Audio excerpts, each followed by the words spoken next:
Subscribe our channel, press bell icon for new updates and share videos your contacts. السلام علیکم الحمد للہ الذی وکفی وسلام علی عبادہ الذین اصطفی اما بعد۔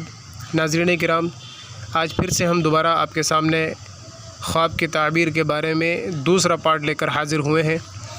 آج کی حدیث ہے صالحین یعنی نیک لوگوں کے خواب کا بیان۔ اور اللہ رب العالمین نے سورہ فتح میں فرمایا، لقد صدق اللہ رسولہ الرؤیا بالحق لتدخلن المسجد الحرام ان شاء اللہ آمنین محلقین رؤوسکم ومقصرین لا تخافون فعلم ما لم تعلموا فجعل من دون ذلك فتحا قریبا۔ سورہ فتح آیت نمبر 27۔ اللہ رب العالمین نے اس سورہ میں، اس آیت میں یہ بات فرمائی ہے کہ بلا شبہ اللہ تعالیٰ نے اپنے رسول کا خواب سچ کر دکھایا کہ یقیناً تم مسجد حرام میں داخل ہوں گے اگر اللہ نے چاہا، امن کے ساتھ۔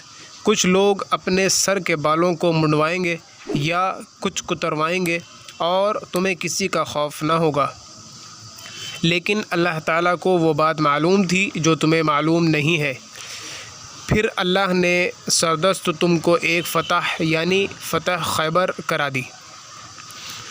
دراصل واقعہ یوں ہوا تھا کہ نبی کریم صلی اللہ علیہ وسلم نے صلح حدیبیہ میں یہ خواب دیکھا کہ مسلمان لوگ مکہ میں داخل ہوئے ہیں، کوئی حلق کرا رہا ہے، کوئی قصر۔ جب کافروں نے آپ کو مکہ میں نہ جانے دیا اور قربانی کے جانور وہیں حدیبیہ ذبح کر دیے گئے تو صحابہ رضی اللہ عنہم اجمعین نے کہا کہ آپ کا خواب برابر نہیں نکلا۔ اس پر یہ آیت نازل ہوئی اور اللہ رب العالمین نے یہ بات واضح کر دی کہ پیغمبر کا خواب ہمیشہ سچ ہوتا ہے، جھوٹ نہیں ہو سکتا، کیونکہ اب اگر یہ خواب سچ نہیں ہوا یعنی یہ خواب کی تعبیر نہیں ہوئی تو انشاءاللہ اللہ کے حکم سے آئندہ پوری ہوگی۔ تو یہ اللہ رب العالمین نے اس بات کو واضح کیا، کیونکہ اللہ رب العالمین اپنی مصلحت خوب معلوم رکھتا ہے اور اللہ سبحانہ و تعالیٰ سے بہتر کوئی نہیں جانتا۔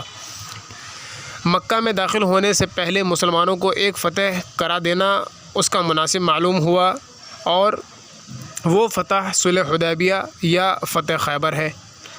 مطلب یہ ہوا کہ اللہ رب العالمین اس فتح کے تعلق سے سب سے بہتر جانتا تھا، اس وجہ سے اللہ رب العالمین نے اس بات کو لیٹ کیا، یعنی یہ اللہ رب العالمین کی مصلحت ہے۔ اللہ رب العالمین خود بہتر جانتا ہے کہ کون سا حکم کس وقت اللہ رب العالمین نازل کرے گا، کیونکہ پیغمبروں کے خواب سچے ہوتے ہیں، کیونکہ پیغمبر جو خواب دیکھتے ہیں وہ کبھی جھوٹے نہیں ہوتے، نعوذ باللہ۔ اس لیے ہر نبی کا خواب، ہر رسول کا خواب سچا ہوتا ہے۔ بس اتنا ہے کہ اللہ کا حکم شاید آج ہو جائے اور پھر کبھی اللہ کے حکم سے ہو، کیونکہ اس سے پہلے بھی بعض مرتبہ دیکھا گیا ہے کہ کچھ خواب جو نبیوں نے دیکھے ہیں وہ سالہ سال بعد ظاہر ہوتے ہیں۔ جس طریقے سے ہم حضرت یوسف علیہ السلام کا خواب دیکھتے ہیں کہ حضرت یوسف علیہ السلام کا دیکھا ہوا خواب کی تعبیر تقریباً 60 سال کے بعد ظاہر ہوئی۔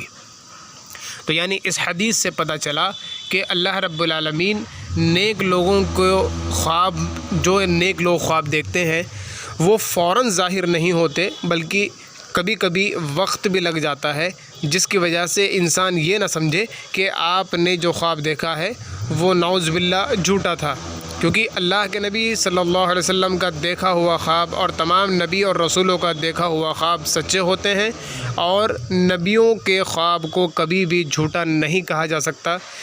اس سے یہ بھی معلوم ہوتا ہے کہ آج اگر کوئی نیک صالح انسان، متقی پرہیزگار مومن مومنہ کوئی خواب دیکھتے ہیں تو وہ لوگ سچ ہی بیان کرتے ہیں، کیونکہ سچے انسان مومن کبھی جھوٹ نہیں بولتا۔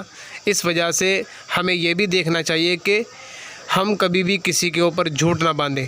یہ بات الگ ہے کہ اگر کوئی انسان اپنا خواب جھوٹ بیان کرے تو بہتر یہ ہے کہ اگر کسی کو اپنا خواب معلوم ہو تو اس کو چاہیے کہ وہ انسان اچھا خواب اگر دیکھے تو لوگوں کو بیان کرے تاکہ لوگ برائی سے اچھائی کی طرف آئیں، اور اگر برا خواب وہ انسان دیکھے تو اس کو چاہیے کہ وہ لوگوں کو بیان نہ کرے بلکہ اللہ رب العالمین سے اس خواب کے لیے پناہ مانگے۔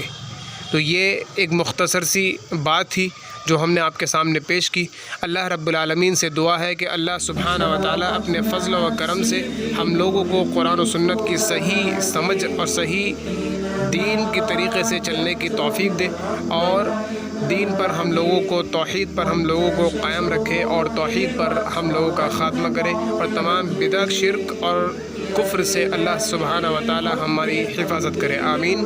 السلام علیکم ورحمۃ اللہ وبرکاتہ۔ نفسي بنور من فؤادي